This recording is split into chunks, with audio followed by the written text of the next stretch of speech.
నమస్తే అండి. నా పేరు doctor DVR Reddy, senior consultant in Sneha homeopathy. ఈరోజు మనము అలర్జిక్ రైనైటిస్, సైనస్ ఈ రెండు టాపిక్స్ గురించి తెలుసుకుందాం.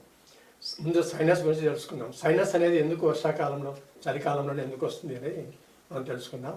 ఈ వాతావరణంలో తేమ శాతం ఎక్కువ ఉండడం వలన మనం శ్వాస తీసుకున్నప్పుడు కొంత తేమ లోపలికి పోతుంది. దానివల్ల ఈ వేళల్లో సైనస్ అనేది స్టార్ట్ అవుతుంది. ఇప్పుడు సైనస్ అనేది మన తేమ శాతం ఎక్కువ ఉండడం వల్ల ముక్కు రంధ్రాల ద్వారా లోపలికి పోయి శ్లేష్మం అనేది ఎక్కువగా తయారవుతుంది.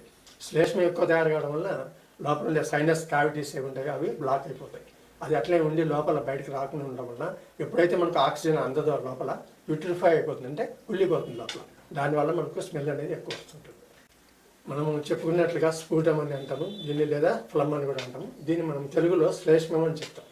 దీనికి శ్లేష్మానికి ఏవైతే మన ఇన్ఫెక్షన్ వస్తుంది అంటే లోపల మనకున్న బ్యాక్టీరియా కానీ గాలి తగిలినప్పుడు లోపల కుళ్ళిపోయిన వాసన వస్తుంటుంది.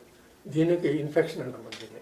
ఇలా ఉన్నప్పుడు ఏమవుతుందంటే ఒక్కొక్కసారి కంటి కింది భాగంలో ఇన్ఫెక్షన్ వచ్చినప్పుడు అది స్వెల్లింగ్ వచ్చేసి వాపు రావడము, రెడ్గా ఉండడము, తర్వాత చూపు కూడా డిస్టర్బెన్స్ అయిపోతుంది.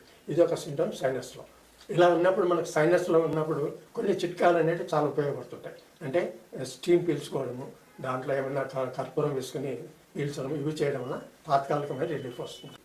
ఆపరేషన్కి పోవాల్సిన పరిస్థితి రాకుండా మనము ఫస్ట్ స్టేజ్ లేదా సెకండ్ స్టేజ్లోనే డాక్టర్ను, మంచి అనుభవమైన హోమియో డాక్టర్ని కన్సల్ట్ అయితే మీకు మంచి ట్రీట్మెంట్ జరుగుతుంది. హోమియోలో ఎక్సలెంట్ మందులు ఉన్నాయి. ఒక సర్జన్ చేసే పని ఒక హోమియోపతి పిల్ చేస్తుంది. అది గుర్తుపెట్టుకోండి మీరు.